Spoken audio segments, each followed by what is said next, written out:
Voltamos então com a terceira e última parte da aula 18.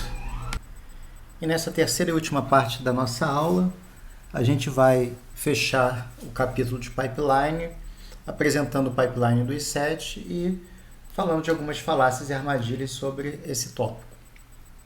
Então vamos começar falando do I7, do pipeline do I7. Nós já tínhamos falado em aulas anteriores que o x86 traduz instruções de alto nível do IA32 em microoperações. E vão ser justamente essas microoperações que vão ser executadas no pipeline. Eu vou mostrar aí nos próximos slides que, depois de traduzidas, as microinstruções, as microoperações, elas vão ser executadas no pipeline. No caso desse I7 que eu vou apresentar, um pipeline de 14 estágios, usando um esquema especulativo, para poder definir qual é a próxima instrução a ser executada e usando um despacho múltiplo dinâmico, quer dizer, o hardware que vai decidir qual é ou quais são as próximas instruções que vão executar. É um despacho múltiplo dinâmico com execução então de até 6 microoperações por ciclo de clock. Mas antes de chegar lá tem algumas coisas que têm que ser feitas, A gente primeiro tem que ler as instruções de alto nível que vão ser traduzidas em microoperações. E essas instruções elas são lidas a partir de uma unidade de busca de instruções. E como essas instruções podem eventualmente conter instruções de desvio, ou podem suceder instruções de desvio, a gente tem que usar um preditor de desvio para tentar identificar quais são as próximas instruções a serem executadas. E aí surge um problema, porque no x86, no IA32, a gente tem instruções que variam de tamanho. A gente falou isso logo nas primeiras aulas do curso. A gente pode ter instruções simples com tamanho de 1 byte, até instruções maiores com 15 bytes. Mas a gente nem sabe quais são as próximas instruções, então como é que a gente faz isso? Então a unidade de busca vai, na realidade, trazer bytes da memória. Ele vai ler 16 bytes da memória. Esses 16 bytes podem compreender 16 instruções de 1 byte, ou uma combinação aí de instruções de bytes diferentes, ou talvez uma instrução de 15 bytes e uma instrução de 1 byte. O fato é que no meio dessas instruções, a gente pode, ou antecedendo, ou no meio dessas instruções, a gente pode ter instruções de desvio, que fazem com que as coisas fiquem ainda mais complicadas. Então, o preditor de desvio vai olhar no seu histórico, vai chutar, no caso de uma instrução ser de desvio, vai especular, no caso de uma instrução ser de desvio, quais são ou quais serão as próximas instruções a serem executadas e vai trazer 16 bytes a partir de uma determinada posição de memória. Bom, essas instruções de alto nível vão ser lidas aí da cache de instruções. A gente vai explicar o que é uma cache de instruções a partir da próxima aula, mas eu adianto para vocês que é um buffer que fica dentro do processador e que armazena instruções da aplicação para a gente não precisar ir na memória principal trazer essas instruções. Então, a gente lê esses 16 bytes da cache de instruções. Essas instruções são colocadas em um buffer para decodificá-las, e transformá-las em instruções em microoperações, transformando então nessa unidade de decodificação as instruções x86 em microinstruções. Essas microinstruções então é que vão ser enviadas para execução no pipeline. É um pipeline que, por poder executar até 6 microoperações por ciclo de clock, ela pode então, ou ela é formada então de 6 unidades funcionais. Essa visão é uma visão de alto nível, eu estou explicando no alto nível, mas como eu já mencionei na parte anterior, na parte 2 dessa aula, 18, a gente estuda com mais detalhe essa parte de pipeline avançado, o que é uma máquina de despacho múltiplo dinâmica, uma máquina super escalar, como as coisas funcionam na disciplina de arquitetura de computadores. Aqui estaria um esboço dessa arquitetura E cada vez que a gente vê o x86, a gente entende por que a gente estuda o MIPS, né, que é uma arquitetura muito mais simples. Mas enfim, aqui a gente tem a cache de instruções, que é a partir da onde a gente vai ler as nossas instruções, elas vão ser decodificadas ou pré-decodificadas. As instruções então vão entrar numa fila,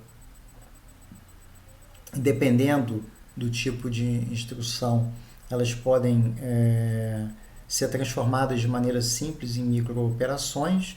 Essas microoperações então vão entrar no pipeline. Esse pipeline é semelhante ao pipeline que eu expliquei no final da aula passada. Ela tem unidades funcionais, no caso aqui tem 1, 2, 3, 4, 5, 6 unidades funcionais que vão permitir a execução da instrução assim que a instrução tiver todos os dados que ela precisa para serem executados, né? Todos os operandos que ela precisa para serem executados. Então elas ficam numa estação de reserva, aguardando os dados que elas precisam, né? Os operandos que elas precisam para serem executadas. Quando elas têm os operandos, elas podem executar numa unidade lógica aritmética, numa unidade de acesso à memória ou, eventualmente, numa unidade de ponto flutuante, uma aritmética em ponto flutuante. Terminada a execução, você coloca ou armazena as instruções em uma cache, né, desculpa, está faltando o termo aqui, né? Você coloca num buffer, onde essas instruções, então, eventualmente vão sofrer o commit, vão se tornar visíveis, né? Os resultados vão se tornar visíveis para outras instruções. Quer dizer, os resultados terminando, você eventualmente atualiza as estações de reserva, permitindo que outras instruções executem. No caso das instruções que fazem acesso à memória, eventualmente primeiro você pode ter que reordenar essas instruções, né? Tem um buffer de reordenação para dados na memória. Esses dados eventualmente vão acessar uma cache. Essas instruções que fazem acesso à memória eventualmente vão acessar uma cache, onde dentro dessa cache a gente pode acessar de maneira mais rápida os dados, sem precisar ir na memória principal, né? A gente vai falar disso com mais detalhes a partir da próxima aula, quando a gente começar a tratar da hierarquia de memória. Deixa eu ver aqui se eu deixei de falar mais alguma coisa. Mas o quadro geral, eu diria que é basicamente esse. Os detalhes maiores desse pipeline do i7, como eu mencionei, a gente estuda na disciplina de arquitetura de computadores. Bom, e para finalizar, né, falácias e armadilhas sobre esse capítulo, a primeira delas, os alunos sempre acham engraçado, né, mas de qualquer maneira eu garanto que no livro o autor escreveu, né, que uma das falácias é que pipeline é fácil. Pipeline não é fácil, né? Imagino que alguns de vocês que estão olhando esse tópico pela primeira vez tenham percebido que as coisas não são tão triviais assim, especialmente quando a gente olha tudo que tem que ser feito para lidar com hazards. Talvez sem hazards o pipeline realmente o conceito realmente é simples, mas quando a gente começa a se debruçar e tentar implementar, as coisas não são tão triviais assim. De fato, quando ele coloca que pipeline é fácil, ele coloca porque durante anos o livro teve um bug que só foi descoberto quando alguém tentou pegar o pipeline do livro e implementar, e ver que tinha algumas coisas erradas. Os detalhes realmente fazem com que às vezes as coisas não sejam tão triviais assim. E aí quando a pessoa vai implementar e vê que tem alguma coisa errada, um detalhe lá tem um erro, né? O pipeline não funciona, que a gente chega à conclusão de que a técnica, apesar de simples, né, na hora de implementar, o buraco é bem mais embaixo, né? As coisas são um pouco mais complicadas. Bom, a outra falácia é achar que os conceitos que envolvem pipeline podem ser implementados independente de tecnologia. Na realidade, a tecnologia determina muitas das coisas que podem ser feitas com pipeline, né, ou o que vale a pena ou não implementar em termos de pipeline. Então, o pipeline e a tecnologia estão intimamente relacionados, né, não é um conceito que pode ser implementado em qualquer tecnologia. E por último, né, uma armadilha que é considerar que eventualmente o projeto do conjunto de instruções é independente do pipeline, né? Quer dizer, o x86, né, é um exemplo de que muita coisa do ponto de vista do conjunto de instruções impacta o pipeline. Então, o fato do x86 ter instruções de tamanho diferente, tempos de execuções diferentes, instruções complexas, instruções simples, torna muito complicado implementar um pipeline, porque os estágios do pipeline podem ou se tornam, né, em alguns cenários, muito desequilibrados, e até por conta disso que o pipeline do i7 funciona com micro-instruções ao invés de instruções de alto nível. E além do mais, o fato de você ter vários modos de endereçamento, né, poder acessar instruções, acessar dados na memória em qualquer instrução, ou um conjunto grande de instruções, modos de endereçamento muito distintos, né, faz com que fique muito mais complicado o controle do pipeline e a detecção de hazard. Então, esse monte de flexibilidade, esse grande poder que está implícito em algumas instruções do x86, se por um lado, né, dá essa sensação de poder, por outro lado, tornam muito complexa a sua implementação com alto desempenho, né? Fazem com que seja muito difícil implementar uma versão com alto desempenho. O projeto fica muito complexo para poder lidar, do pipeline, né, fica muito complexo para poder lidar com essas várias questões.